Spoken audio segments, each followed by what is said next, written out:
బీజేపీతోనే కలిసి 2014లో కూడా ఇప్పుడు చెప్తా ఉన్న మోసపూరిత వాగ్దానాలు మాదిరిగానే 2014లో కూడా ఇదే మాదిరిగా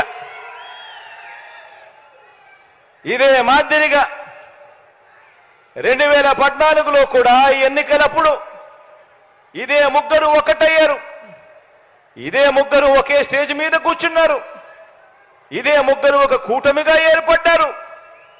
ఏర్పడిన ఏకంగా ఇదే పెద్ద మనిషి చంద్రబాబు నాయుడు గారు ఎన్నికల మేనిఫెస్టో అంటూ ఈ మాదిరిగా ఇచ్చి ఏకంగా చంద్రబాబు నాయుడు గారు సంతకం పెట్టి మరి ఈ మాదిరిగా ప్రతి ఇంటికి కూడా పంపించాడు ఈ పెద్ద మనిషి చంద్రబాబు గారు. ఇందులో ఈయన రాసిన మాటలు, రాసిన వాగ్దానాలు, రైతులకు రుణమాఫీ పైన మొదటి సంతకం చేస్తానన్నాడు. 87,612 కోట్ల రూపాయల రైతుల రుణాలు మాఫీ చేస్తానని చెప్పి ఎగనామం పెట్టాడు. పొదుపు సంఘాల రుణాలు పూర్తిగా రద్దు చేస్తానన్నాడు. ఏకంగా 14,205 కోట్ల రూపాయలు నా అక్క చెల్లెమ్మలను అడ్డగోలుగా మోసం చేశాడు. మహిళా రక్షణకు ఉమెన్ ప్రొటెక్షన్ ఫోర్స్ ఏర్పాటు చేస్తామన్నారు.